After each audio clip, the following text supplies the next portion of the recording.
நாம் எல்லாரும் நம்முடைய வேத புத்தகத்தில் புனித மத்தேயு எழுதின சுவிசேஷம் 13ஆம் அதிகாரத்துக்கு திருப்பும்படியாக கேட்டுக்கொள்கிறேன். For our meditation tonight, shall we turn our Bibles to the Gospel according to Matthew chapter 13.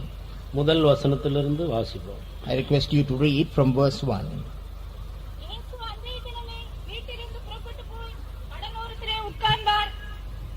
அவரிடத்தில் கூடி வந்தபடியால் அவர் படவில் ஏறி உட்கார்ந்தார். ஜனங்கள் எல்லாரும் கரையிலே நின்றார்கள். அவர் அநேக விசேஷங்களை ஊமைகளாக அவர்களுக்கு சொன்னார். கேளுங்கள், விதைக்கிறவன் ஒருவன் விதைக்க புறப்பட்டான். அவன் விதைக்கையில் சில விதை வழியருகே விழுந்தது. பறவைகள் வந்து அதை பட்சித்து போட்டது. சில விதை அதிக மண்ணில்லாத கற்பாறை இடங்களில் விழுந்தது. மண் ஆழமாயிராததினாலே அது சீக்கிரமாய் முளைத்தது. வெயில் ஏறின போதோ தீண்டு போய் வேறில்லாமையால் உலர்ந்து போயிற்று. சில விதை முள்ளுள்ள இடங்களில் விழுந்தது. முள் வளர்ந்து அதை நெருக்கி போட்டது. சில விதையோ நல்ல நிலத்தில் விழுந்து சிலது 100ஆகவும் சிலது 60ஆகவும் சிலது 30ஆகவும் பலன் தந்தது. கேட்கிறதற்கு காதுள்ளவன் கேட்க கடவன் என்றார். The same day went Jesus out of the house and sat by the seaside, and great multitudes were gathered together unto him, so that he went into a ship and sat, and the whole multitude stood on the shore. And he spake many things unto them in parables, saying, Behold, a sower went forth to sow, and when he sowed, some seed fell by the wayside, and the fowls came and devoured them up. Some fell upon stony places, where they had not much earth, and forthwith they sprang up, because they had no deepness of earth. And when the sun was up, they were scorched, and because they had no root, they withered away. And some fell among thorns, and the thorns sprang up and choked him. But other fell into the ground and brought forth fruit, some 100-fold, some 60-fold, and 30-fold. And who had ears to hear, let him hear. கர்த்தருடைய நாமத்துக்கு மகிமை உண்டாவதாக. Glory be to the name of the Lord. ஒரு நாள் கர்த்தராகிய இயேசு கிறிஸ்து நம்மை போல இப்படி ஒரு சரீரத்தில் இந்த பூமியில் இருந்த பொழுது நடந்த சம்பவங்களில் ஒன்றை குறித்து தான் நான் வாசிக்க கேட்கிறோம்.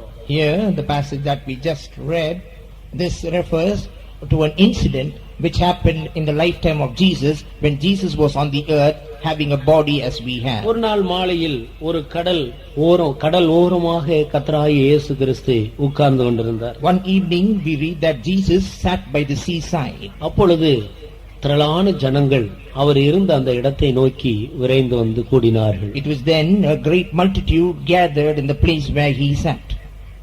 இப்படி கூடி வந்ததான ஜனங்களை பார்த்து அநேக விசேஷங்களை அவர்களுக்கு உவமையாக எடுத்து உரைத்தார்.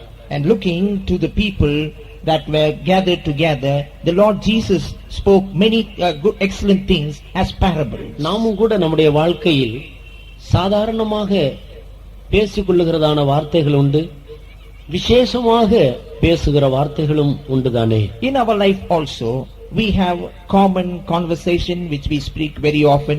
At times we speak of something very special. விசேஷமாக நாம் பேசுகிறதான காரியங்களை மிகவும் கவனமாக பேசுவோம். அது நிறைவேற வேண்டும் என்ற எண்ணத்தோடு நாம் அதை பேசுவோம். Those things which we converse as something special, we desire that those things should be fulfilled in our lives. அதே போல்தான் கர்த்தராகிய இயேசு கிறிஸ்து எவ்வளவோ காரியங்களை ஜனங்களுக்கு அறிவித்து வந்தார். ஆனால் சில விசேஷமான காரியங்களை அவர் அறிவிக்கும் போது ஓமைகளின் மூலமாகவே அவைகளை அறிவித்து வந்தார். Jesus Christ also spoke about many things, but there were certain things which were peculiar and which he spoke through parables. ஒரு காரியத்தை விளங்கிக் கொள்ள வேண்டும். சத்திய வேதாகமத்தில் ஓமைகளை கொண்டு கர்த்தராகிய இயேசு கிறிஸ்து எந்த இடத்திலெல்லாம் பேசியிருக்கிறாரோ அங்கெல்லாம் விசேஷங்கள் அடங்கி இருக்கிறது என்பதை நாம் விளங்கிக் கொள்ள வேண்டும். One thing we have to understand from the holy word of God is that wherever Jesus spoke through parables, we have to understand that there is something peculiar and special there. இந்த பூமியில் இருக்கிற எல்லா மனிதர்களும் பரலோகம் போக வேண்டும், சொர்க்கலோகம் போக வேண்டும், மோட்சத்துக்கு போக வேண்டும் என்றுதானே விரும்புகிறோம்.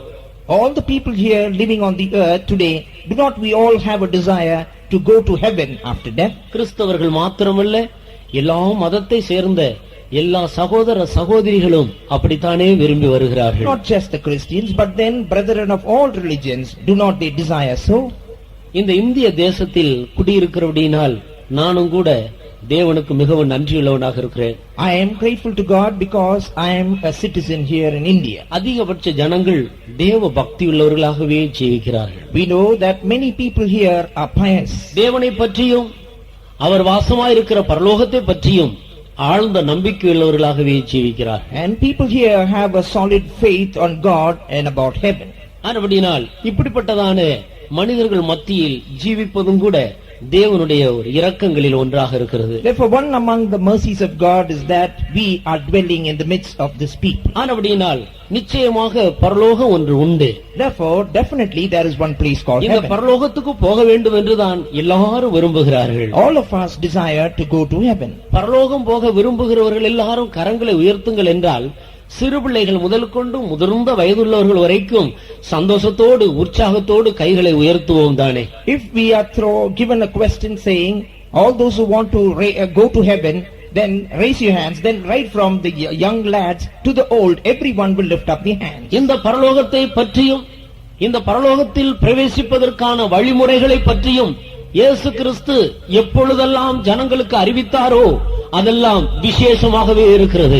When Jesus pronounced about heaven and the way one can reach to heaven, those places were something peculiar. இந்த விசேஷங்களை அவர் ஓமைகளின் மூலமாகவே எல்லா இடங்களிலேயும் அறிவித்து வந்திருக்கிறார். These peculiar truths we find Jesus proclaimed through parables. சீஷர்கள் அவரிடத்தில் வந்து நீர் ஏன் ஓமைகளை கொண்டே எங்களோடு பேசி வருகிறீர் என்று ஒரு கேள்வி கேட்டார்கள். The disciples then questioned Jesus saying, why art thou speaking about these things through parables? அப்பொழுது ஆண்டவர் அவர்களுக்கு சொன்னார், பரலோக ராஜ்யத்தின் ரகசியங்களை நீங்கள் அறிந்து கொள்ளுகிறது போல எல்லாரும் அது அறிய முடிகிறதில்லை. He then said, even as you all understand about the mysteries of the kingdom of heaven, others are not able to understand so. அப்படினால் எல்லா மனிதர்களும் தேவனுடைய ராஜ்யத்தில் பிரவேசிக்க வேண்டும் என்ற நோக்கோடு எல்லாரும் விளங்கிக் கொள்ளும்படியாக ஓமைகளை கொண்டு இவ்விதமாக பேசி வருகிறேன் என்று ஆண்டவர் பதில் கொடுத்தார். Jesus replied saying, I am speaking in parables to them because they might also understand the mysteries about the kingdom of heaven. 10வது வசனத்தையும் 11வது வசனத்தையும் வாசிப்போம். The same chapter verses 10 and 11. அப்பொழுது சீஷர்கள் அவரிடத்தில் வந்து ஏன் அவர்களோட ஓமைகளாக பேசுகிறீர் என்று கேட்டார்கள். அவர்களுக்கு அவர் பிரதியுத்தரமாக பரலோக ராஜ்யத்தின் ரகசியங்களை அறியும்படி உங்களுக்கு அருளப்பட்டது அவர்களுக்கோ அருளப்படவில்லை. And the disciples came and said unto him, why speakest thou unto them in parables? He answered and said unto them, because it is given unto you to know the mysteries of the kingdom of heaven, but to them it is not given. இதிலிருந்து கர்த்தராகிய இயேசு கிறிஸ்துவினுடைய அன்பு நிறைந்த அவருடைய விசாலமான ஒரு பரந்த இருதயத்தை நாம் விளங்கிக் கொள்கிறோம். From this we come to understand of the heart of love and the enlarged heart of Jesus. ஒரு மனிதனும் கெட்டு போக கூடாது, எல்லா மனிதர்களும் தேவனுடைய ராஜ்யத்தில் பரலோகத்துக்குள்ள பிரவேசிக்க வேண்டும் என்ற ஒரு பரந்த நோக்கத்தோடு விசாலமான இருதயத்தோடு கூட தான் ஆண்டவர் ஓமைகளை கொண்டு தேவனுடைய ராஜ்யத்தின் ரகசியங்களை மனிதனோடு பேசி வந்தார். The Lord expounded the mysteries about the kingdom of heaven through parables with a well spread out purpose and a plan that every person should go to heaven and be with him. அதே அதிகாரத்தில் 35வது வசனத்தில் நாம் வாசிக்கும் பொழுது, என் வாயை ஓமைகளினால் திறப்பேன், உலக தோற்றம் முதல் மறைவானவைகளை நான் வெளிப்படுத்துவேன் என்று கர்த்தராகிய இயேசு கிறிஸ்துவை குறித்து முன்னதாகவே தீர்க்க தரிசனம் அறிவிக்கப்பட்டது. அது அப்பொழுது நிறைவேறிற்று. Reading from verse 35, we come to understand that there was a prophecy before about Jesus Christ, and he also said, I will open my mouth in parables, I will utter the things which have been kept in secret from the foundation of the world. ஆனபடியால் எங்கேயெல்லாம் சத்திய வேதாகமத்தில் ஊமைகளாக காரியங்கள் சொல்லப்பட்டிருக்கிறதோ அதையெல்லாம் எல்லா தேவனுடைய ஜனங்களும் ஆழமாக கவனிக்க வேண்டியது அவசியமாக இருக்கிறது. So wherever we find parables in the holy scriptures, we need to give a deep thought to that place. ஏனென்றால் அதில் சொல்லப்பட்டிருக்கிறதான சத்தியங்கள் உலக தோற்றம் முதற்கொண்டே மறைக்கப்பட்ட தேவனுடைய ரகசியங்களாக இருக்கிறது. Because the truths that are hidden in these parables are secrets hidden from the foundation of the world. இந்த பூமியில் இருக்கிறதான சகல மனிதர்களும் தேவனுடைய ராஜ்யத்தில் பிரவேசிக்க வேண்டும் என்ற நோக்கத்தோடு தான் ஆண்டவர் ஓமைகளை கொண்டு பேசி வந்தார். The truths that are hidden in these parables are secrets hidden from the foundation of the world. மனிதர்களுடைய அறிவினாலே, படிப்பினாலே, திறமையினாலே இதை அவர்கள் விளங்கிக் கொள்ள முடியாது. தேவன்தான் அதை வெளிப்படுத்த வேண்டியது அவசியமாக இருக்கு. Man with his own wisdom, understanding or knowledge or education cannot understand these parables. God alone has to expose them to man. ஏனென்றால் இது தேவாதி தேவனுடைய ரகசியமான காரியங்கள். For these are the secret things of the Lord God. பரலோகத்துக்குள்ளே பிரவேசிப்பதற்கான விசேஷமான சத்தியங்களைத்தான் இந்த ஓமைகளில் ஆண்டவர் அடக்கி வைத்திருக்கிறார். The Lord has packed in these parables special truths that will help man lead or walk the way to heaven. நாம் எல்லாரும் ஓமைகள் என்றால் என்ன என்பதை அறிந்திருக்கிறோம். We all know what a parable is. காணக்கூடாதவைகளை அல்லது விசேஷமானவைகளை காணக்கூடிய சாதாரண சம்பவங்களை வைத்து விளக்கி காட்டுவதுதான் ஓமை. A parable means you explain something that is not visible with something that is common or ordinary taking place. இதிலிருந்து படித்தவர்களுக்கு மாத்திரமல்ல, எல்லா மனிதர்களுக்கும் பரலோகம் உரியது என்பதை நாம் விளங்கிக் கொள்ளுகிறோம். From this we have to understand that heaven belongs to one and all, not just for the literate. ஆனபடினால்தான் எல்லா நிலவரத்தில் இருக்கிறதான மனிதர்களும் தேவனுடைய ராஜ்யத்தில் பிரவேசிக்கும்படி எளிதான முறையில் இந்த தேவனுடைய ராஜ்யத்துக்குள்ள பிரவேசிப்பதற்கான சத்தியங்களை அறிந்து கொள்ளும் வண்ணத்தில் கர்த்தராகிய இயேசு கிறிஸ்து ஊமைகளோடு மனிதர்களோடு இடைப்பட்டார். That is the reason that Jesus dealt with his people through parables, that people who are illiterate that may also understand what is the way to heaven and that they might also reach to heaven. அங்கே இவர் முதலாவது சொன்ன ஒரு ஊமையை குறித்து சில காரியங்களை நாம் இன்றைக்கு தியானிக்கலாம். Today we will meditate on a parable that Jesus first spoke. வேதத்தில் ஏராளமான ஊமைகள் கொடுக்கப்பட்டிருக்கிறது. In the Bible you read of many parables. ஏறக்குறைய பரலோக ராஜ்யத்தை பற்றி மாத்திரம் 38 ஊமைகள் கூறப்பட்டிருக்கிறது. There are about 38 parables mentioned about the kingdom of heaven alone. இன்னும் ஜெபம் பண்ணுவதை குறித்தும், தாழ்மையாய் நடப்பதை குறித்தும், ஒருவரை ஒருவர் நேசிக்க வேண்டும் என்பதை குறித்தெல்லாம் இது அல்லாத பல ஊமைகளும் கூட வேதத்தில் உண்டு. There are certain parables as to how humbly we have to walk, how we have to love one another, and many more parables like that. இவைகளில் சிலவைகளை நாம் தியானிப்போம். கர்த்தர் அதை நமக்கு ஆசீர்வாதமாக மாற்றி கொடுப்பாராக. We are going to meditate a few of them. May the Lord bless these things. இங்கே விதைக்கிற ஒரு மனிதனுடைய சம்பவத்தை சொல்லி அதில் மறைந்திருக்கிற தேவனுடைய ராஜ்யத்தின் விசேஷங்களை ஆண்டவர் நமக்கு விளக்கி வருகிறார். The Lord here speaks of how a sower sows seed, and here he also tells us the hidden mysteries about the kingdom of heaven. ஒரு மனிதன் விதையை விதைக்கும்படியாக அவன் புறப்பட்டு போகிறார். A man sets out to sow a seed. இங்கே நமக்கு முன்பாக போடப்பட்டிருக்கிறதான இந்த படத்தில் நாம் நன்றாக கவனித்தால் ஒரு மனிதன் கைகளிலே விதையை எடுத்துக்கொண்டு அவன் விதைத்துக் கொண்டிருக்கிறதை நாம் காண்கிறோம். Here in the chart that you see here, you find a man having seeds in his hand and he is all set to sow the seed. விதைக்கும் போது சில விதைகள் வழியருகான நிலத்தில் விழுகின்றன. As he sows the seed, a few fell on the wayside. சில விதைகள் கற்பாறை உள்ள இடத்தில் விழுகிறது. Some seeds fell on the stony places. சில விதைகள் முள்ளுள்ள நிலத்தில் விழுகிறது. Some seeds fell among the thorns. இன்னும் சில விதைகள் நல்ல நிலத்தில் விழுகிறது. Some other seeds fell on the good ground. நல்ல நிலத்தில் விதைக்கப்பட்டதான விதைகளில் சிலவைகள் 100ஆகவும், சிலவைகள் 60ஆகவும், சிலவைகள் 30ஆகவும் பலன் தருகிறதாக இந்த வேத வசனத்தில் நாம் வாசிக்கிறோம். In the scripture here you read that this among the seeds that fell on the good ground, some gave 30-fold, some 60-fold, and some 100-fold. கேட்கிறதற்கு காதுள்ளவன் கேட்க கடவன். Who hath ears, let him hear. அதனுடைய அர்த்தம் என்ன? What does it mean? இதை கேட்டு விளங்கிக் கொண்டு கீழ்ப்படியக்கூடியவர்கள் கீழ்ப்படிந்து ஆசீர்வாதங்களை பெற்றுக்கொள்ளட்டும் என்ற நோக்கத்தோடு இவ்விதமாக சொல்லப்பட்டிருக்கிறது. It has been mentioned like that those who listen to that, let them obey to that and receive blessings thereby. எல்லாருக்கும் பெரும்பாலாக காதுகள் இருக்கிறது தானே. Almost all of us have ears. ஆனா எல்லாரும் தேவனுடைய வார்த்தைகளுக்கு செவி கொடுக்கிறது இல்லையே. But not all hearken to the word of God. எத்தனையோ பேர் இதை கேட்டுக்கொண்டிருக்கும் பொழுதே கிறிஸ்தவர்கள் ஏதோ மத பிரச்சாரம் பண்ணுகிறார்கள் போல இருக்கு என்று இந்த வார்த்தைகளை உற்று கவனிக்காமல் அதை அப்படியே விட்டு போகிற பலர் உண்டு. There are some listeners who say that the Christians are engaged in some religious propaganda and they just turn a blind eye and pass away. சில பேர் என்னதான் சொல்லுகிறார்கள் பார்ப்போமே என்று வேடிக்கை பார்க்க வேண்டும் என்ற நோக்கத்தோடு சற்று நேரம் நின்று கவனித்து போகிறவர்கள் உண்டு. There are some who stand here for a while to stand as spectators to listen what we are speaking. சில பேரோ சற்று தரித்து நின்று சற்று கவனமாக கவனிக்கிறவர்கள் உண்டு. But some are there who stand here and attend to what we say.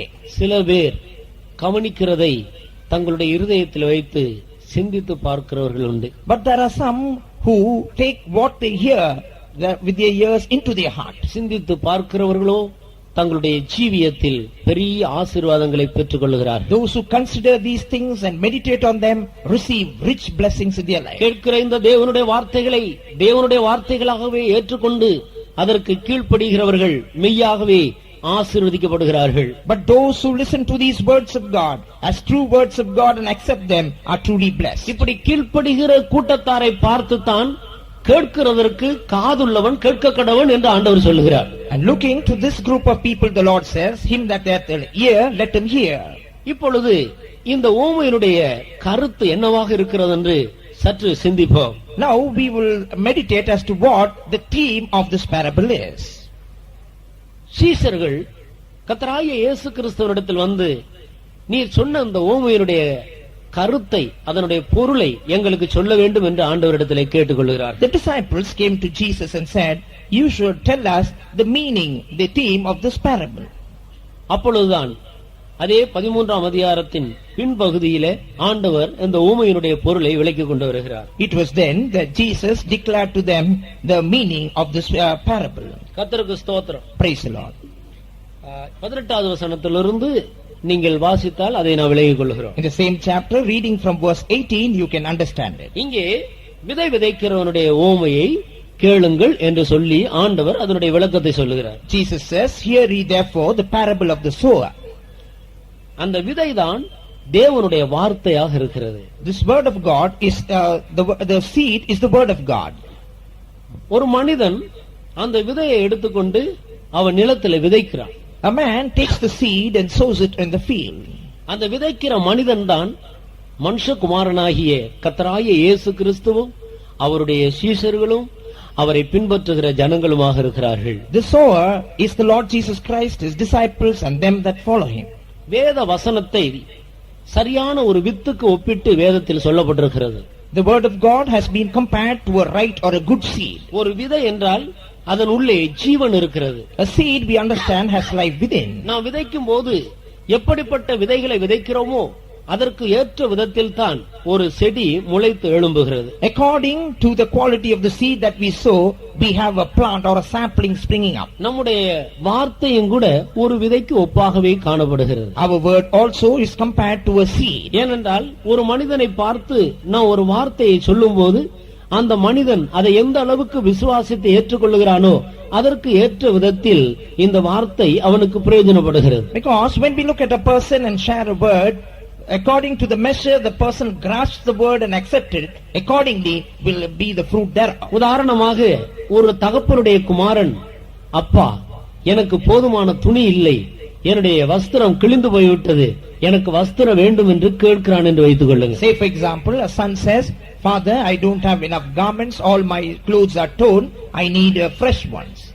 நான் உனக்கு இன்னும் 2 நாட்களுக்குள்ளாக நல்ல துணி எடுத்து உனக்கு தைத்து தருகிறேன் என்று தகப்பனார் சொல்லுகிறார். The father says, within 2 days time I am going to purchase cloth and give you new set of clothes. இந்த வார்த்தையை அந்த மகன் விசுவாசித்து ஏற்றுக்கொள்ளும் போது இந்த வார்த்தை அவனுக்குள்ளே ஒரு சந்தோஷத்தை சிருஷ்டிக்கிறது, ஒரு நம்பிக்கையை சிருஷ்டிக்கிறது, அவனுக்குள்ளே ஒரு ஆறுதலை சிருஷ்டிக்கிறது. When the son hears these words and accept it, we find that these words create a joy, a hope and a trust also. சில நேரத்தில் தகப்பனார் சொன்ன வார்த்தையை நிறைவேற்றாமலும் போய்விடலாம். At times the father fails to fulfill what he has uttered. இன்றைக்கு மனிதர்கள் எத்தனையோ வார்த்தைகளை சொல்லுகிறார்கள், மனம் மாறி விடுகிறார். Today man speaks many things but he changes his words afterwards. குறிப்பாக எலெக்ஷன் நடக்கிற நேரத்தில் எவ்வளவோ வார்த்தைகளை மேடையிலே வாக்கு பண்ணுகிறார்கள், ஆனால் அதன் பிறகு அதை நிறைவேற்றுகிற விஷயத்தில் மிகவும் குறைவுள்ளவர்களாக போய்விடுகிறார். But we find even when the elections are held, we listen to many things on promises, but then after the time comes, these promises are not fulfilled, is what we find. பலர் ஒன்றாக சேர்ந்து ஒரு வியாபாரம் ஆரம்பிக்கிறார்கள். ஆனால் அவர்கள் ஆரம்பத்தில் பண்ணினதான அந்த வாக்குகளில் உண்மை இல்லாத சந்தர்ப்பங்கள் வரும்போது அவர்கள் பிரிந்து போகிறார்கள். In a partnership firm also we find in the beginning they in unity start the business, but after times go by they are not faithful to the word that they have uttered, therefore the partnership breaks down. இந்த குமாரன் கூட தகப்பன் சொன்ன இந்த வார்த்தையை தகப்பன் உண்மையாக நிறைவேற்றுவார் என்றதான அந்த விசுவாசத்தோடு அவன் ஏற்றுக்கொள்ளாவிட்டால் அவனுக்குள்ள ஒரு சந்தோஷமோ சமாதானமோ வராது. என்றைக்கு அந்த துணி அவனுக்கு கிடைக்கிறதோ அன்றைக்கு தான் அவன் சந்தோஷப்படுவார். The son also, if he does not believe in the words of the father, he will not have a joy or a hope in him, but the day that he receives the clothes, that day he will be thrilled. எல்லா வார்த்தைக்கும் ஒரு வல்லமை இருக்கிறது. Therefore word has power. செம்மையான வார்த்தைகளுக்கு மிகுந்த வல்லமை உண்டு என்று யோபுவின் புஸ்தகத்திலேயும் கூட நாம் படிக்கிறோம். In the book of Job we read words of integrity have power. ஆனபடியால் ஒரு வார்த்தை ஒருவரிடத்திலிருந்து வந்தால் அந்த வார்த்தை யாரிடத்திலிருந்து வந்தது, அவர் எப்படிப்பட்டவர் என்பதை நாம் சற்று சிந்திக்க வேண்டும். We have to consider from whom these words came and what nature is that person. அந்த வார்த்தைக்கு எந்த இடத்திலிருந்து வருகிறது என்பதை அறிந்து அதற்கு ஏற்ற விதத்தில் அந்த வார்த்தைக்கு நாமும் கனம் கொடுக்க வேண்டியவர்களாக இருக்கிறோம். Therefore according to the word that proceeded we have to give honor to that word. இப்பொழுது இங்கே நான் வாசிக்க கேட்கிறதான இந்த வார்த்தைகள் மனிதனிடத்திலிருந்து வந்தவைகள் அல்ல, இது சர்வ வல்லமை இல்ல, தேவனிடத்திலிருந்து புறப்பட்டு வந்த வார்த்தைகளாகவே இருக்கிறது. These words that we now listen are not words of man, but these are words which proceeded from the omnipotent God. இந்த வார்த்தைகளை அறிவித்த இவர் யார்? He who proclaimed these words, who is he? சூரியன் உண்டாக கடவுது என்றார்.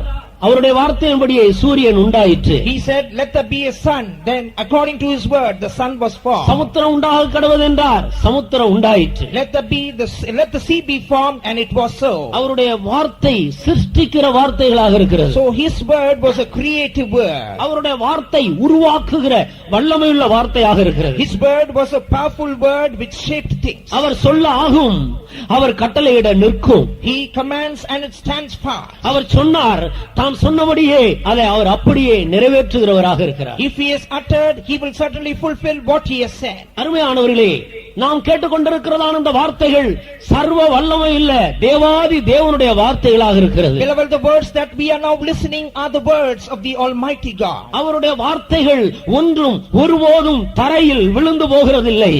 Never shall his words fall on the ground. வானமும் பூமியும் ஒளிந்து போனாலும் தேவனுடைய வாயிலிருந்து வரும் ஒவ்வொரு வார்த்தையின் ஒரு உறுப்பும் ஒருபோதும் அழியாதவைகளாகவே இருக்கிறது. Though the heaven and the earth shall pass away, every jot and tittle from the word of God shall never pass away. இன்றைக்கு நாம் எந்த தேவனுடைய வார்த்தையை கேட்டுக்கொண்டிருக்கிறோமோ அந்த வார்த்தையின் ஒவ்வொரு உறுப்பும், அதை விசுவாசிக்கிற ஒவ்வொரு மனிதனுக்குள்ளேயும் அது தன்னுடைய வேலையை தீவிரமாக செய்யும், அது நிச்சயமாக செய்யும். Every jot of the word that you are now listening, it will do a work of haste, a swift work in every heart that accepts it. தேவனுடைய வார்த்தையை குறித்து சத்திய வேதாகமத்தில் ஒரு வசனம் எழுதப்பட்டிருக்கிறது. There is a word, a scripture in the holy scriptures about the word of God. வானத்திலிருந்து பெய்கிற மழை வெறுமையாய் திரும்பாமல் பூமியை நனைத்து புசிக்கிறவனுக்கு ஆகாரத்தையும் விதைக்கிறவனுக்கு விதையையும் கொடுக்கிறது எப்படியோ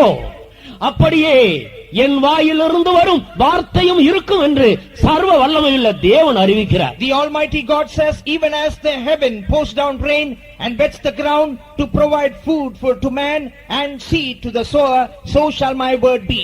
அருமையானவர்களே, Beloved, நாம் கேட்கிற இந்த வார்த்தை தேவனுடைய வார்த்தையாக இருக்கிறது. The word that we are listening tonight is the very word of God. ஆனபடியினால் இந்த விசுவாசத்தோடு ஒவ்வொரு வார்த்தைக்கும் கவனமாக செவி கொடுத்து அதை நம்முடைய இருதயத்தில் தேவனுடைய வார்த்தையாகவே ஏற்றுக்கொள்வோம். Therefore maybe be attentive to every word that we are listening tonight, accepting it as the word of God. இங்கே விதை தேவனுடைய வார்த்தையாக இருக்கிறது. Here this seed is referred as the word of God. இது அழியாததும் ஜீவனுள்ளதுமான தேவனுடைய வார்த்தை. It is an incorruptible and a lively word of God. இது அழியாத வித்து என்று அப்போஸ்தலனாகிய பேதுரு தன்னுடைய நிருபத்தில் எழுதுகிறார். Peter writing in his epistle says this word is an incorruptible seed. இதில் உள்ள ஒவ்வொரு உறுப்பும் ஜீவனால் நிறைந்திருக்கிறது. Every portion of this word is packed with life. ஒரு ஜீவன் தான் ஒரு ஜீவனை பிறப்பிக்க முடியும். It's only life which can give birth to life. ஆனபடியினால்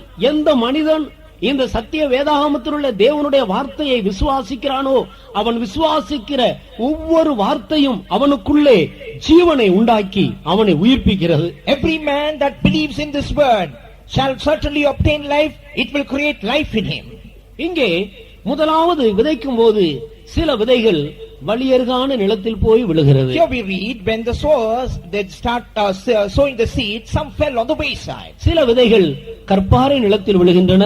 Some fell on the stony places. சிலவைகள் முள்ளுள்ள நிலத்தில் விழுகிறது. Some seeds in the thorns. இந்த மூன்று நிலங்களில் விதைக்கப்பட்ட விதையின் முடிவை கவனிக்கும் போது அவைகள் எல்லாமே பலனற்றதாக போய்விட்டது என்று சொல்லப்பட்டிருக்கிறது. When we consider the state about these three types of grounds, the seed was fruitless, it did not yield fruit. ஆனால் நல்ல நிலத்தில் விதைக்கப்பட்ட விதைகளில் சிலவைகள் 100 பலன் கொடுக்கிறது, சிலவைகள் 60 பலன் கொடுக்கிறது, சிலவைகள் 30 பலன் கொடுக்கிறது. But among the seeds that fell on the good ground, we find that some brought forth 100-fold, some 60-fold, and some 30-fold. விதை தேவனுடைய வார்த்தையானால் நிலம் மனிதனுடைய இருதயமாக இருக்கிறது என்பதை இதிலிருந்து நாம் தெளிவாக விளங்கிக் கொள்கிறோம். From this we can clearly understand if the word of God is the seed and the heart of man is the good ground. முழு உலகத்தில் உள்ள எல்லா மனிதருடைய இருதயங்களையும் 4 நிலங்களுக்கு ஆண்டவர் ஒப்பிடுகிறார்.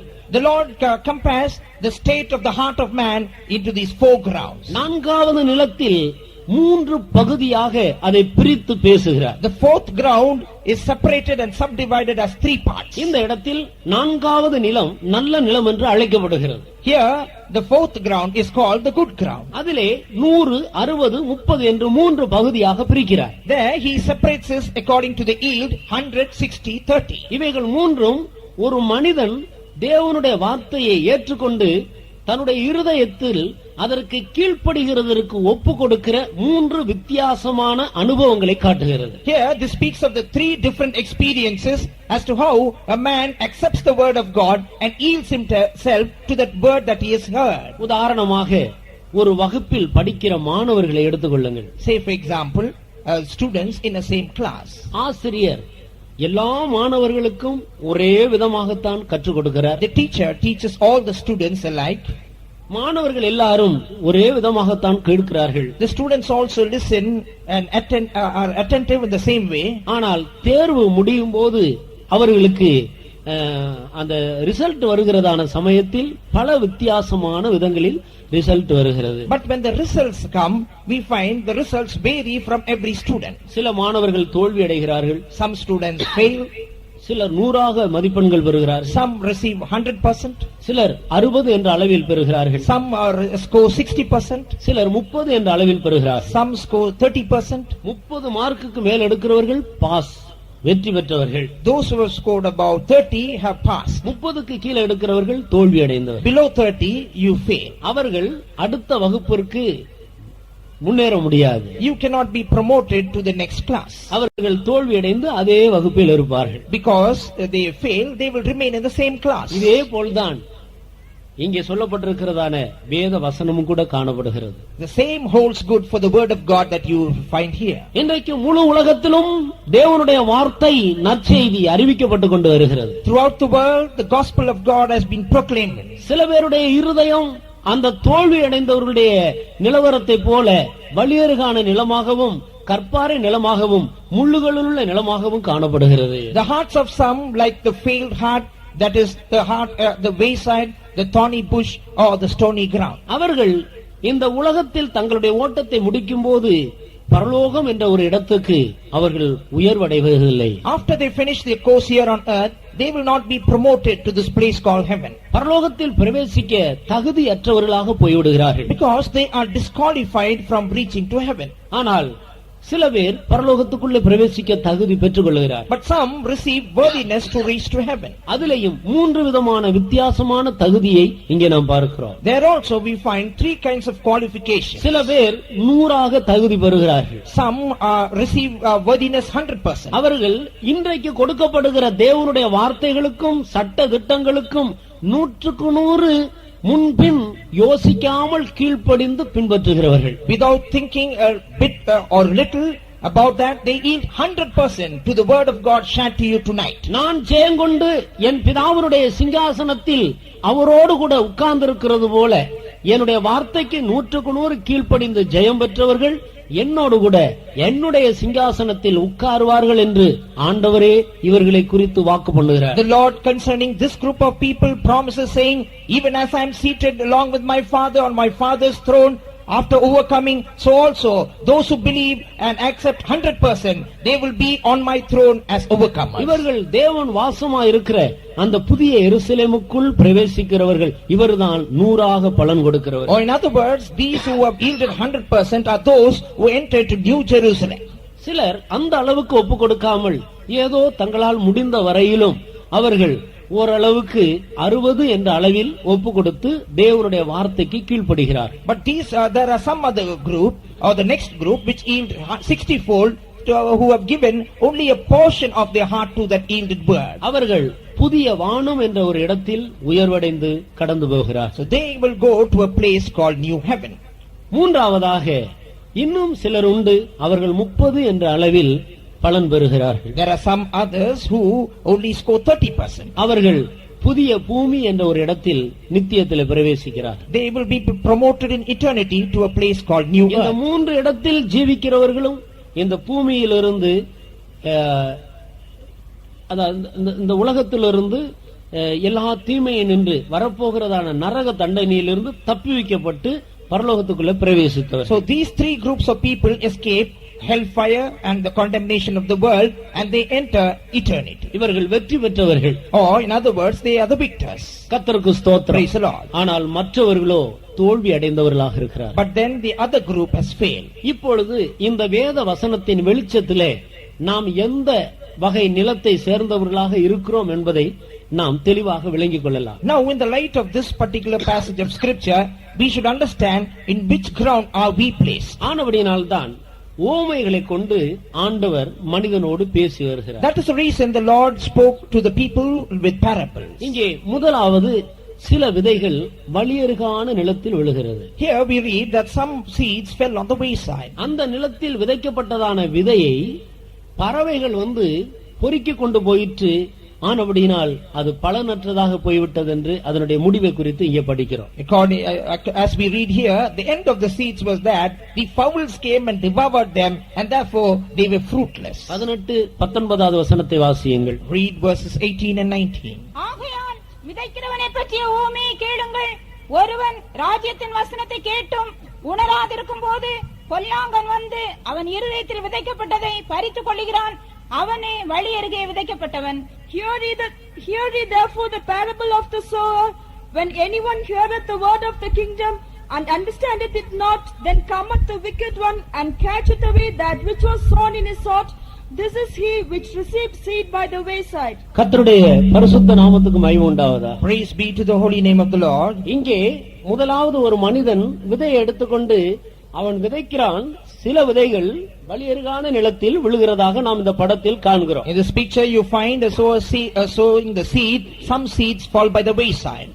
அடுத்த படத்திலே பறவைகள் வந்து அவைகளை பொறுக்கிக் கொண்டு போகிறது. The next picture you find the fowls devouring those seeds. மூன்றாவது படத்திலே அந்த நிலம் இப்பொழுதும் யாதொரு விதையும் இல்லாமல் அல்லது யாதொரு ஒரு பயிரோ செடியோ இல்லாமல் வழியருகான நிலமாகவே காணப்படுகிறது. There in picture number 3 you find that is a wayside without any seeds or cultivation. இன்றைக்கும் இந்த பூமியில் குடியிருக்கிறதான கோடிக்கணக்கான ஜனங்களின் மத்தியில் பலருடைய இருதயங்கள் இந்த வழியருகான நிலத்துக்கு ஒப்பாக காணப்படுகிறது. Many crores of people who are living in the earth, their heart is something like this.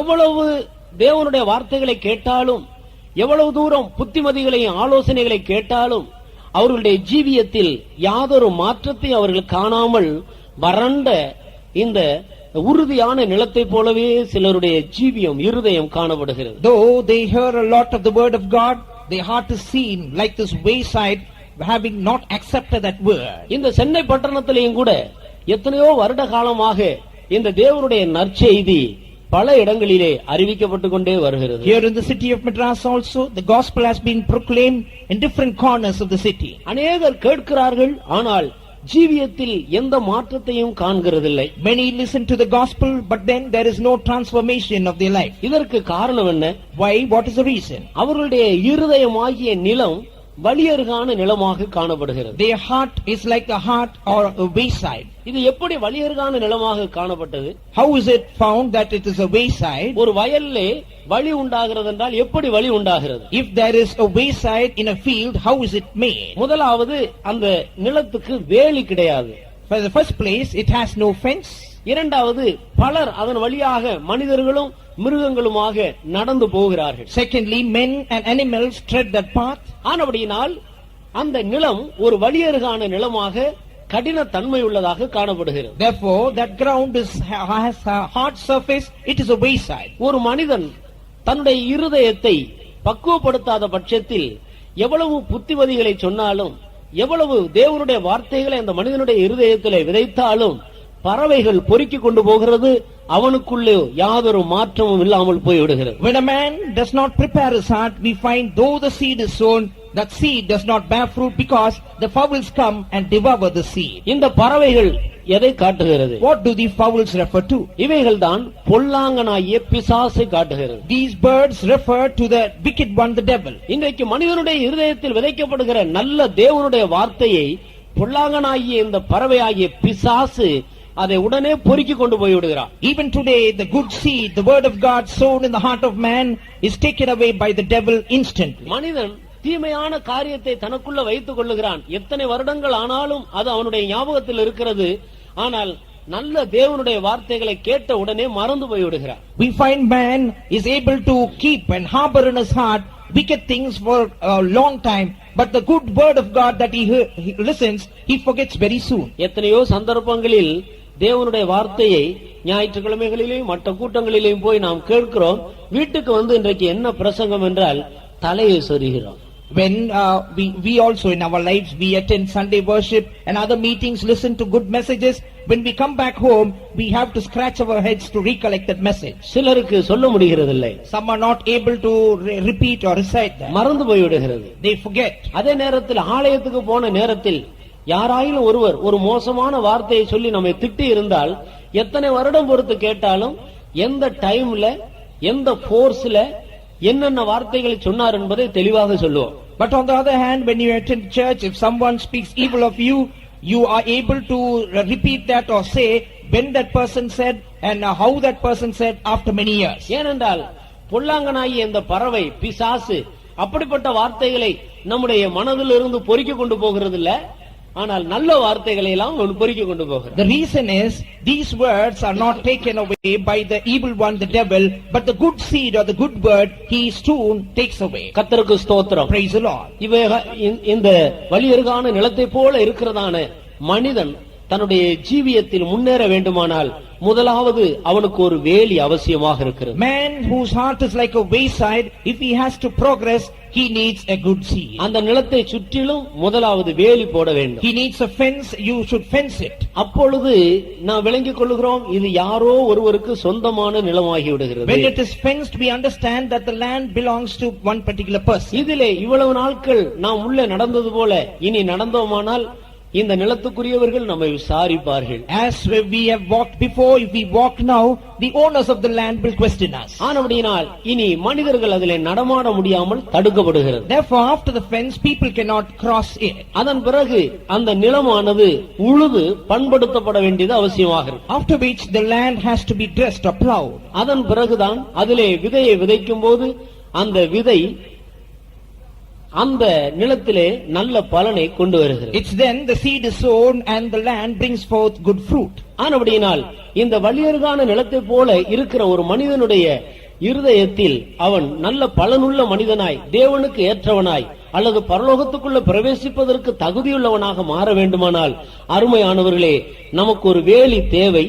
அது ஒரு வேறுபாட்டு ஜீவியத்தை காட்டுகிறது. Therefore, this wayside heart, if it is to be changed as a fruitful field, then it needs a fence. கர்த்தருடைய நாமத்துக்கு மகிமை உண்டாவதாக. Praise be to the Lord. எப்படி வேறுபாட்டு ஜீவியத்தை நமக்குள்ள கொண்டு வர வேண்டும்? This speaks of separation, how to bring separated life into our life. பரலோகம் போக விரும்புகிற ஒரு மனிதன் எப்படி தன்னை வேறுபிரித்துக் கொள்ள வேண்டும்? How can a man going to heaven separate himself? நீங்கள் இந்த பூமியில் நடக்கிற சம்பவங்களை சற்று நன்றாக கவனித்து பாருங்கள். I want you to make note of the incidents now. ராணுவத்தில் சேருகிறவர்கள் இந்த உலகத்தில் உள்ள மற்ற எல்லா ஜனங்களை பார்க்கிலும் தன்னை வேறுபிரித்துக் கொண்டு ஒரு விசேஷித்த பயிற்சி எடுக்கிறார்கள். People joining the army, we find they separate themselves. They have a separate training session. அதுபோலவே விளையாட்டு துறையில் சேர்ந்து அதிலே முன்னேற வேண்டும் என்று விரும்புகிறவர்களும் கூட மற்றவர்களை விட்டு விட்டு தன்னை சற்று வேறுபிரித்துக் கொள்ளுகிறார்கள். The sportsmen also we find separate themselves that they might get a promotion in their sports அதுபோலவே activities. நன்றாக படிக்க வேண்டும் என்று விரும்புகிற ஒரு மாணவன் சாதாரணமாக விளையாட்டுத்தனமாக இருக்கிறதான மற்ற மாணவர்களை விட்டு தன்னை வேறுபிரித்துக் கொண்டு அவன் படிப்பில் கவனம் செலுத்தினால் மாத்திரம்தான் முன்னேற முடிகிறது. In like manner, a student who if he wants to go good marks, he will not join with the playful students, but separate himself and focus his attention on his studies. இந்த சாதாரணமாக இந்த பூமியில் அழிந்து போகிறதான இவைகளுக்கே ஒரு வேறுபாடு அவசியமானால், அருமையானவர்களே, பரலோகத்துக்கு போக விரும்புகிறதான ஒரு மனிதனுக்கு இந்த பூமியில் ஒரு வேறுபாட்டு ஜீவியம் அல்லது ஒரு வேலி அடைக்கப்பட்ட ஒரு ஜீவியம் அத்தியாவசியம் அல்லவா? Beloved, if for in this world a man, if he needs progress, should separate himself, then how much more in order to go to the kingdom of heaven he needs to separate himself in this world. அதைத்தான் பக்தன் தாவீது முதல் சங்கீதத்தில் முதல் வார்த்தையாக வேறுபாடுதான் ஒரு மனிதனுக்கு அவசியம் என்பதை தெளிவாக எடுத்துரைக்கிறார். Which is why a man of God, David, in the first psalm as the first word stresses importance to separation. நாம் எல்லாரும் நம்முடைய கவனத்தை முதல் சங்கீதத்துக்கு திருப்புவோமா? Shall we now direct our attention to Psalm 1? துன்மார்க்கருடைய ஆலோசனையில் நடவாமலும். வேதத்தில் 150 சங்கீதங்கள் உண்டு. We have 150 psalms in the Bible. ஆனால் முதல் சங்கீதத்தில் முதல் வார்த்தையாக ஆரம்பிக்கும் பொழுதே துன்மார்க்கன் என்றுதானா ஆரம்பிக்க வேண்டும்? But the first word in the first psalm, should it start off with a wicked person? அன்பு என்று ஆரம்பிக்க கூடாதா? Should not it start with love? விசுவாசம் என்று ஆரம்பிக்க கூடாதா? Should not it start with faith? பரிசுத்தம் என்று ஆரம்பிக்க கூடாதா? Should not the psalm start with சந்தோஷம், holiness? சமாதானம் என்றதான வார்த்தையை உபயோகப்படுத்த கூடாதா? Should not peace be substituted there? துன்மார்க்கன் என்றுதானா ஆரம்பிக்க வேண்டும்? Should it start off as ungodly? ஆம் பிரியமானவர்களே, அன்பு, சந்தோஷம், சமாதானம், இளைப்பாறுதல் இவைகள் வேண்டுமானால் முதலாவது துன்மார்க்கனிடத்திலிருந்து அல்லது துன்மார்க்கத்தனத்தினின்று ஒரு மனிதன் தன்னை வேறுபிரித்துக் கொள்வது மிகவும் அத்தியாவசியம். Yes, beloved, if one wants peace, love and rest and comfort in his life, it is essential for him to first separate from the ungodly. துன்மார்க்கருடைய ஆலோசனையில் நடவாமலும், Not walking in the counsel of the ungodly. பாவிகளுடைய வழியில் நில்லாமலும், Not standing in the way of sinners. பரியாசக்காரர் உட்காரும் இடத்தில் உட்காராமலும், Not sitting in the seat of the scornful. இந்த மூன்று விதத்தில் ஒரு மனிதன் தன்னை வேறுபிரித்துக் கொள்ளும் போது அவனை சுற்றிலும் ஒரு வேலி காணப்படுகிறது. When a man separates himself in these three ways, there is a fence around him. அதன் பிறகு அந்த நிலம் அல்லது எந்த மனிதன் இப்படிப்பட்ட ஒரு வேறுபாட்டுக்குள் தன்னை கொண்டு வந்தானோ அந்த மனிதனுடைய அந்த இருதயம் வேலி அடைக்கப்பட்ட ஒரு இருதயமாக மற்ற மிருகங்களோ மற்ற மனிதர்களோ உள்ளே பிரவேசிக்க கூடாதபடி தடைப்படுத்தப்பட்ட ஒரு நிலமாக மாறுகிறது. After which the heart of this man or the man who has yielded to this truth is found as a heart that has been fenced, and man or animal cannot cross that land. ஆனபடியினால் துன்மார்க்கருடைய ஆலோசனை, பரலோகம் போக விரும்புகிற ஒரு மனிதன் துன்மார்க்கருடைய ஆலோசனைக்கு செவி கொடுக்க கூடாது. Therefore, if a person wants to go to heaven, he should not give heed to the counsel of the ungodly. துன்மார்க்கன் என்றால் யார்? Who is an ungodly man? யார் துன்மார்க்கர்? Who is an ungodly person? தேவனுடைய வார்த்தையை அலட்சியம் பண்ணுகிறவர்கள், Those who despise, who are indifferent to the word of God. தேவனை தூஷிக்கிறவர்கள், Those who blaspheme God. தேவன் இல்லை என்று தேவனை நம்பாமல் ஜீவிக்கிறவர்கள், Those who do not trust in God, who say there is no God. ஆண்டவர் துன்மார்க்கனை அழிப்பேன் என்று சொல்லுகிறார். The Lord says, I will destroy the ungodly. ஆனபடியினால் அப்படிப்பட்டவர்களுடைய ஆலோசனையை ஒரு மனிதன் கேட்கிற வரைக்கும் அவனுடைய இருதயம் வலியருகான நிலத்தை போல இருக்கும். அவன் ஒருபோதும் தன்னுடைய ஜீவியத்தில் ஒரு செழிப்பை காண முடியாது. As long as that person gives to a room to the counsel of an ungodly man, that the heart of that man will be like a wayside. பரிசுத்தமாக ஜீவிக்க விரும்புகிற ஒரு மனிதன், சமாதானத்தோடு ஜீவிக்க விரும்புகிற ஒரு மனிதன், பரலோகம் போக வேண்டும் என்று விரும்புகிற ஒரு மனிதன் இப்படிப்பட்ட ஆலோசனைகளுக்கு தன்னை வேறு பிரித்துக் கொள்ள வேண்டியது அவசியமே. A man who desires peace and love and who wants to go to heaven needs to separate himself from the ungodly. இரண்டாவதாக பாவிகளுடைய வழியிலே அவன் நிற்கக்கூடாது. Secondly, he should not stand in the way of a sinner. அதனுடைய அர்த்தம் என்ன? What does it mean? பாவிகளோடு அவன் தன்னுடைய ஐக்கியத்தை வைத்துக் கொள்ளாமல் அவர்களை விட்டு விலகி தன்னை வேறு பிரித்துக் கொள்ள வேண்டும். He should separate himself from a sinful man, not mingling with them. இன்றைக்கு எத்தனையோ விதங்களில் மனிதன் பாவத்துக்குள்ளாக சிக்குண்டிருக்கிறார். Today man is captivated in many ways by sin. ஆனபடியால் பாவத்தை விட்டு நான் பிரிய வேண்டும், வேறு பிரிய வேண்டும் என்றதான ஒரு விருப்பம் மனிதனுக்கு அவசியமாக இருக்கு. Therefore it is essential that man has a desire to separate himself from sin. அந்த ஒரு விருப்பம் ஒரு மனிதனுக்குள் வருகிற வரைக்கும் அவன் பலனற்றவனாகவே இருப்பான். Till that desire springs up in the heart of man, he will be without any evil. இன்றைக்கு மனிதன் எத்தனையோ விதங்களில் தேவனுடைய வழியை விட்டு தன்னுடைய சொந்த வழியில் நடந்து தன்னுடைய ஜீவியத்தை கெடுத்துக் கொள்ளுகிறார். Today man has defined his life having drifted away from the ways of God. கலாத்தியர் 5ஆம் அதிகாரம் 19வது வசனத்திலிருந்து பாவத்தை குறித்து ஒரு பெரிய பட்டியலே எழுதப்பட்டிருக்கிறது. Galatians chapter 5 verse 19 onwards you read a list of sins. வாசியுங்கள். மாம்சத்தின் கிரியைகள் வெளியரங்கமாயிருக்கின்றன. அவையாவன விபசாரம், வேசித்தனம், அசுத்தம், காமவிகாரம், விக்கிரகாராதனை, பில்லி சூனியம், பகைகள், விரோதங்கள், வைராக்கியங்கள், கோபங்கள், சண்டைகள், பிரிவினைகள், மார்க்கபேதங்கள், பொறாமைகள், கொலைகள், வெறிகள், களியாட்டுகள் முதலானவைகளை இப்படிப்பட்டவைகளை செய்கிறவர்கள் தேவனுடைய ராஜ்யத்தை சுதந்தரிப்பதில்லை என்று முன்னே நாம் சொன்னது போல இப்படிப்பட்டவைகளை செய்கிறவர்கள் தேவனுடைய ராஜ்யத்தை சுதந்தரிக்க மாட்டார்கள். Those who do such things shall not inherit the kingdom of God. இவைகள் எல்லாம் பாவமாக இருக்கிறது. So these things are the lists of sin. இவைகளிலிருந்து நான் விலகி ஜீவிக்க வேண்டும் என்ற ஒரு விருப்பம் மனிதனுக்கு அவசியம். Man needs a desire to separate himself from all these sins. இவைகள் எல்லாம் சிற்றின்பமாக இருக்கிறது. These are temporal for some time, afterwards eternal agony. ஆனால் தேவனிடத்திலேயோ பேரின்பம் இருக்கிறது. But in God you find gladness. ஒரு மனிதன் தேவனுடைய ராஜ்யத்துக்குள் பிரவேசிக்க விரும்புகிற ஒரு மனிதன் இந்த எல்லா பாவிகளுடைய வழிகளுக்கும் தன்னை விலக்கி காத்துக்கொள்ள வேண்டும். A man who desires to inherit the kingdom of God will separate himself from all these sinful deeds.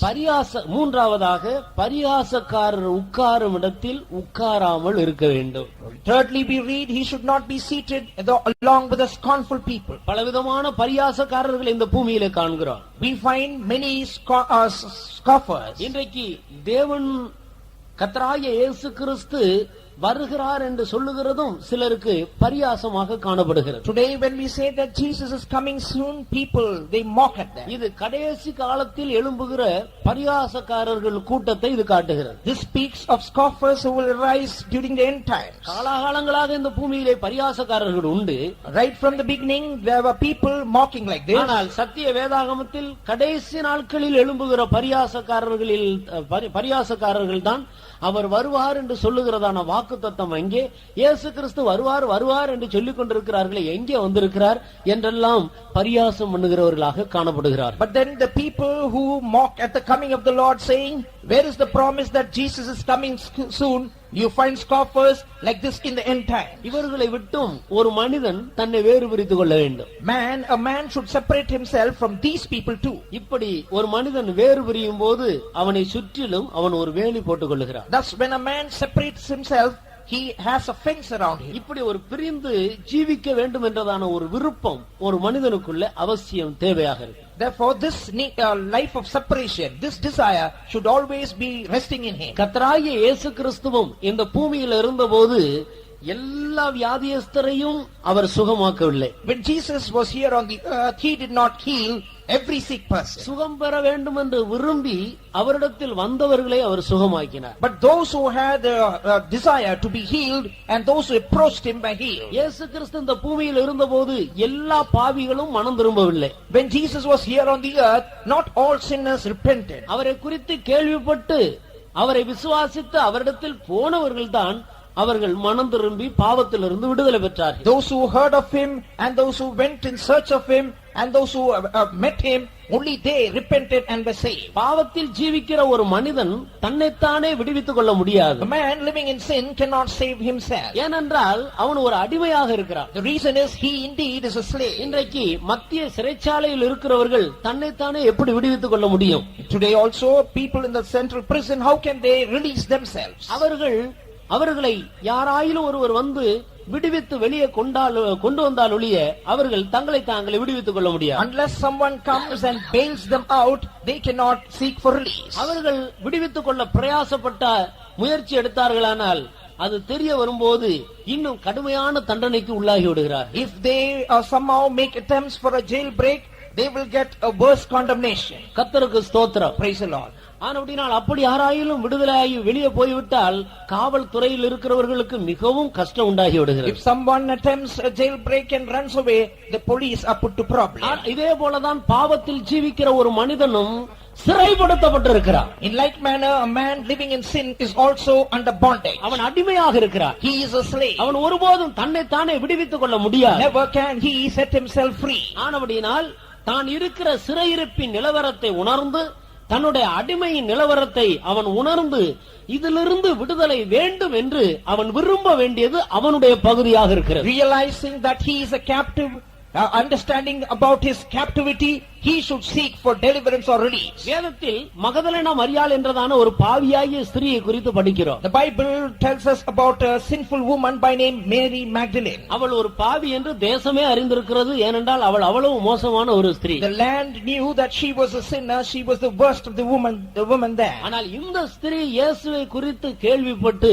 அவர் ஒரு இடத்தில் ஒரு வீட்டில் பிரசங்கம் பண்ணி கொண்டிருந்த போது அவரிடத்தில் அவரை தேடி போய் அவருக்கு பின்னாலே நின்று கொண்டிருக்கிறார். Nevertheless, this woman, on listening, on being given to understand that Jesus had come, went in search of Jesus and stood and listened to his message. பாவியாகிய இந்த ஸ்திரீ பரிசுத்தராகிய இயேசுவை தேடி போன போதுதான் அவளும் கூட பாவத்திலிருந்து விடுதலை பெற்றார். This sinful woman, when she went in search of that holy man, it was then she received deliverance from sin. சகேயு என்றதான அந்த ஆயக்காரனும் கூட இயேசுவை பார்க்க வேண்டும் என்று விரும்பி தேடி போன போதுதான் அவனும் கூட ரட்சிப்பை பெற்றுக் கொண்டார். Zacchaeus the publican also, we find he went in search of Jesus, wanting to see Jesus. It was then he was released of his sin. ஆனபடியால் அருமையான நண்பனே, Therefore, beloved friend, இந்த சாயங்கால வேளையில் கர்த்தராகிய இயேசு கிறிஸ்து எப்படிப்பட்ட பாவிகளையும் விடுதலையாக்குகிறதற்கு வல்லமையுள்ளவராக நமத்தில் இருக்கிறார். This evening also we want to declare that Jesus Christ is present here to deliver any sinner. ஆனால் நீ அவரை தேட வேண்டும். But you have to seek him. தேடுங்கள், கண்டடைவீர்கள். Seek and ye shall find. தட்டுங்கள், உங்களுக்கு திறக்கப்படும். Knock, it shall be opened unto you.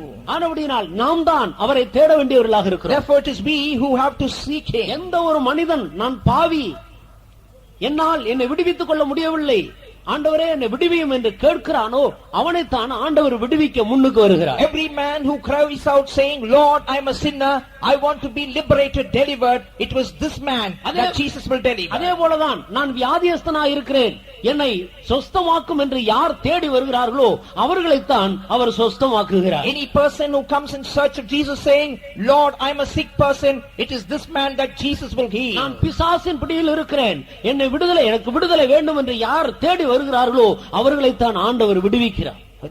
If a person says, Lord, I am under the captivity of the devil is oppressing me, then Jesus will deliver you. கர்த்தருடைய பரிசுத்த நாமத்துக்கு மகிமை உண்டாகட்டும். Glory be to the name of the Lord. அருமையான நண்பனே, beloved friend, இந்த சாயங்கால வேளையில் கர்த்தராகிய இயேசு கிறிஸ்து உன்னை ஆசீர்வதிக்கும்படியாக, உன்னுடைய எல்லா சிறையிருப்பிலிருந்து உன்னை விடுதலையாக்கி வெளியே கொண்டு வரும்படியாகவே உன்னை தேடி இங்கே வந்திருக்கிறார். This evening also the Lord Jesus Christ has come in search of you in order to liberate you, deliver you from your captivity. பாவிகளை ரட்சிக்கவே கிறிஸ்து இயேசு இவ்வுலகத்தில் வந்தார். Jesus Christ came into the world to save sinners. விசுவாசித்து யாரெல்லாம் அவரை தேடி போனார்களோ அத்தனை பேரும் சுகம் பெற்றார்கள், அத்தனை பேரும் விடுவிக்கப்பட்டார்கள்.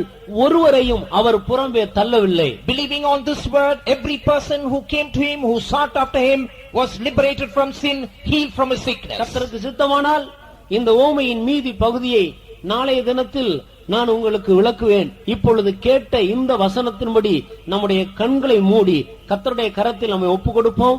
ஆண்டவர் நம்மை விடுவித்து ஆசீர்வதிக்க போகிறார். God willing, we will meditate the rest of the theme of the parable tomorrow, and now we are going to yield to the word that we heard tonight. முதல் சங்கீதத்திலே ஆசீர்வாதத்தை பெற்றுக்கொள்வதற்கு முதல் வசனத்தில் மிக தெளிவான காரியங்கள் நமக்கு In அறிவிக்கப்பட்டிருக்கிறது. the first verse of the first psalm, we find a clear route to receive the blessings of God. இரண்டாவது வசனத்தில் நாம் முன்னேறுவதற்கு என்ன செய்ய வேண்டும் என்று எழுதப்பட்டிருக்கிறது. The second verse says what we have to do to press forward. முதல் வசனத்தில் நாம் விட வேண்டியவைகளை நாம் வாசிக்கிறோம்.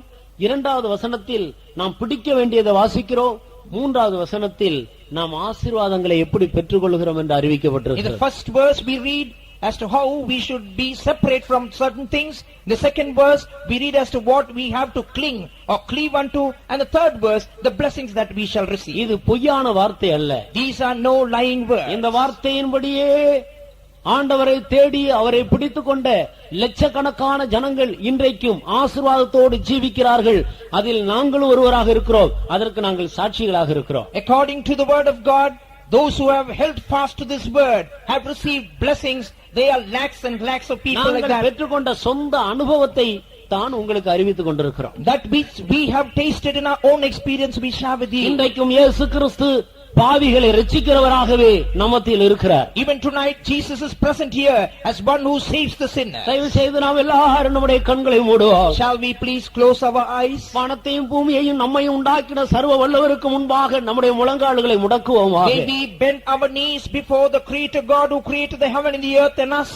எல்லா முழங்கால்களும் அவருக்கு முன்னேதானே முடக்கப்பட வேண்டும். Every knee should bow or bend before him. எல்லா நாவுகளும் அவரைத்தானே கர்த்தர் என்று அறிக்கை பண்ண வேண்டும். Should not every tongue confess that he is Lord? தேவாதி தேவனுக்கு முன்பாக முடக்கப்படுகிற முழங்கால்கள் பாக்கியம் உள்ளவைகள். Blessed are the knees that bow before Jesus. கர்த்தராகிய இயேசு கிறிஸ்துவை கர்த்தர் என்று அறிக்கையிடுகிற நாவுகள் பாக்கியம் உள்ளவைகள். Blessed are the tongues which confess that Jesus is Lord. கர்த்தராகிய இயேசு கிறிஸ்துவை தேவன் என்று உன் இருதயத்தில் விசுவாசித்து உன் வாயை திறந்து நீ அறிக்கையிடுவாயானால் இன்றைக்கு ரட்சிக்கப்படுவாய்.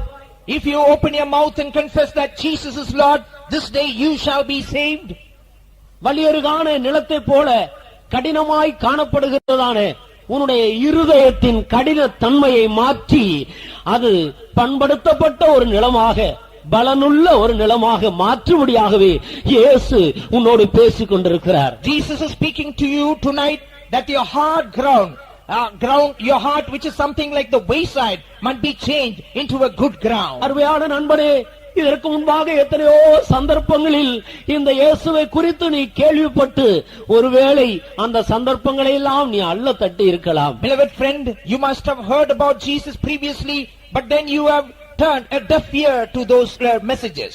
உன்னை பரலோகம் கொண்டு போகும்படியாக இன்றைக்கும் அந்த இயேசு உன்னால் தள்ளப்பட்டு உன்னால் அலட்சியம் பண்ணப்பட்டு உன்னால் புறக்கணிக்கப்பட்ட அந்த இயேசு கிறிஸ்து இன்றைக்கும் மறுபடியும் உன்மேல் உள்ள அன்பினால் உன்னை தேடி வந்து உன்னோடு பேசிக் கொண்டிருக்கிறார். Jesus who you rejected, whom you despised, he with love has come to you to speak to you. எத்தனை முறை நீ அவரை தள்ளினாலும் அவர் மறுபடியும் உன்னோடு பேசிக் கொண்டிருக்கிறாரே. Though you might cast him away, reject him on many occasions, he is again speaking to you. அவருடைய அன்பு எவ்வளவு பெரிதாக இருக்கிறது. Oh, how great is his love. இன்றைக்கு நீ அவருடைய சத்தத்தை கேட்பாயானால், tonight if you listen to his voice, அவரை தள்ளிவிட வேண்டாம்.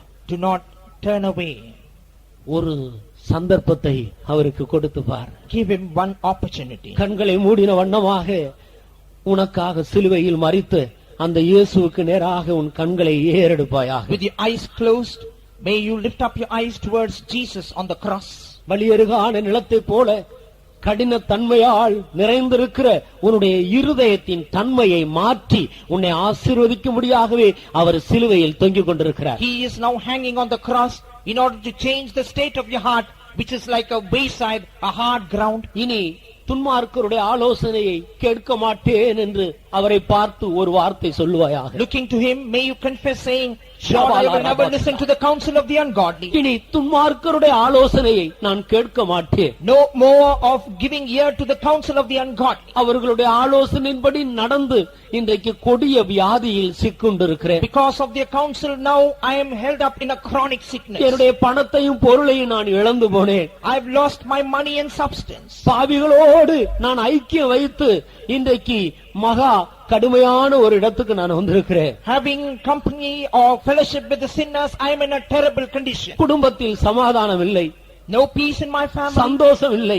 no joy. என் பிள்ளைகளையும் என் குடும்பத்தினரையும் நிம்மதியாக போஷிக்க என்னால் முடியவில்லை. I am not able to feed my family members and my children. நான் எடுக்கிற தொழிலெல்லாம் நஷ்டமாகிக் கொண்டிருக்கிறது. The business that I am indulging in என்னுடைய is lost. வாழ்க்கையில் நிம்மதியே இல்லை. There is no rest in my life. எப்பொழுது மரணம் வரும் என்று மரணத்துக்காக காத்திருக்கிறேன். I am always awaiting death to visit me. வியாதியும் கூட என்னை சந்தித்து விட்டது.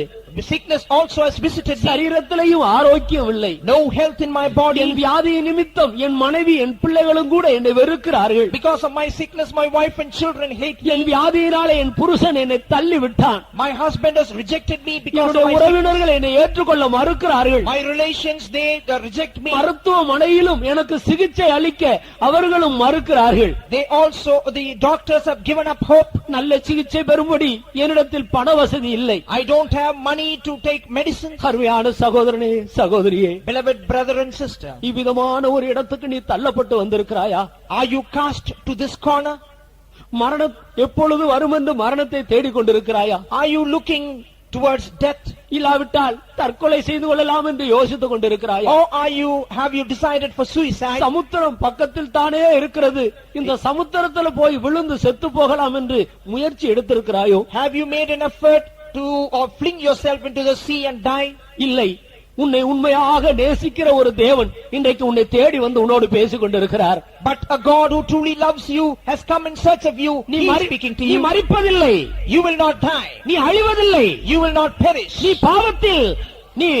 பாவத்தில் நீ அழிய மாட்டாய். You will not die in sin. உனக்கு இருக்கிற வியாதி உன்னை அழிக்க முடியாது. The sickness in you cannot consume you. உன்னுடைய குடும்பத்தின் வறட்சி நீடித்திராது. The drought in your family will not continue. இன்றைக்கு உன் வறட்சியை மாற்றி உன்னை செழிப்புள்ளவனாக்கும்படி ஒரு தேவன் உன்னோடு பேசிக் கொண்டிருக்கிறார். The Lord is speaking to you to remove famine and continue to be prosperous in your life. நிச்சயமாகவே உனக்கு ஒரு மறுவாழ்வு உண்டு. Certainly there is prosperity for you. உன் குடும்பத்தில் ஒரு நல்ல செழிப்பை ஆண்டவர் உனக்கு கொடுக்கும்படி உன்னை தேடி வந்திருக்கிறார். The Lord has come here to command blessing to your family. உன்னுடைய சரீரத்தில் உள்ள வியாதி உன்னை விட்டு நீங்கி உனக்கு நல்ல ஆரோக்கியத்தை கொடுக்கும்படி இயேசு உன்னை தேடி வந்திருக்கிறார். Jesus has come in search of you to remove your sickness, to grant you health and cure. உன்னுடைய வாழ்க்கையில் ஒரு பெரிய திருப்பம் வரப்போகிறது. There is a great transformation awaiting your life. இயேசுவை ஏற்றுக்கொள்வாயா? May you take in Jesus. இந்த இயேசுவுக்கு உன் இருதயத்தை திறந்து அவருக்கு ஒப்பு கொடுப்பாயா? Open your heart and take Jesus in. அவர் உன்னிடத்தில் பணத்தை கேட்கவில்லை. He is not asking your money. வேறு எந்த பொருளையும் கேட்கவில்லை. No other substance. வேறு எந்த நன்மையையும் அவர் உன்னிடத்தில் எதிர்பார்க்கவில்லை. He does not expect goodness. என்னை விடுவியும் என்று முழு இருதயத்தோடு அவரை நீ ஏற்றுக்கொள்ள வேண்டும் என்றே உன்னிடத்தில் கேட்டுக்கொண்டிருக்கிறார். But he wants you to accept him, saying, Lord, deliver me. Kalvari சிலுவையில் இயேசு உனக்காகவே தொங்கிக் கொண்டிருக்கிறார். Jesus is hanging for you on the cross. அவர் முழு உலகத்தின் பாவங்களையும் சுமந்து சிலுவையிலே தீர்த்திருக்கிறார். He has taken all the sins of every person of the world. அருமையான சகோதரனே சகோதரியே, உன்னுடைய பாவமும் அந்த சிலுவையிலே தீர்க்கப்பட்டிருக்கிறது. Beloved brother, sister, your sin was crucified on the உன்னுடைய cross. வியாதியும் சிலுவையிலே தீர்க்கப்பட்டிருக்கிறது. And your sickness also on the cross. உன்னுடைய சாபம், உன் பிள்ளைகளுடைய சாபம், உன் குடும்பத்தினுடைய சாபம் சிலுவையிலே தீர்க்கப்பட்டிருக்கிறது. Your curse, the curse in your family has come to an end on the cross. இயேசுவை விசுவாசிப்பாயா? Just believe in Jesus. தயவு செய்து கண்களை திறக்க வேண்டாம். Don't open your eyes. தேவ சமூகம் நம்ம மத்தியில் இறங்கிக் கொண்டே The இருக்கிறது. presence of God is descending. Kalvari சிலுவையிலிருந்து சுகமாக்குற வல்லமை இறங்கிக் கொண்டே இருக்கிறது. The healing power is descending from the cross of Calvary. உன் பாவத்தை மன்னிக்கிற இயேசுவின் பரிசுத்த ரத்தம் உன்னை நோக்கி வந்து கொண்டே இருக்கிறது. The holy blood of Jesus is coming towards you to cleanse you from your sin. உன் சாபத்தை நீக்குகிற வல்லமை இறங்கிக் கொண்டே இருக்கிறது. Power to dispel your curse is descending. இயேசு உன்னுடைய வழியருகான நிலம் போன்ற நிலத்தை சுற்றிலும் வேலி அடைத்துக் கொண்டே இருக்கிறார். Jesus is now laying a hedge around your heart which is like a இனி wasteland. நீ வழியருகான நிலம் அல்ல. You are no more a land of the நீயோ wasteland. வேலி அடைக்கப்பட்டிருக்கிறாய். You are fenced. இயேசு கிறிஸ்து உன்னை சொந்தமாக அவருக்கு சொந்தமாக உன்னை ஏற்றுக்கொண்டிருக்கிறார். Jesus has accepted you as his own.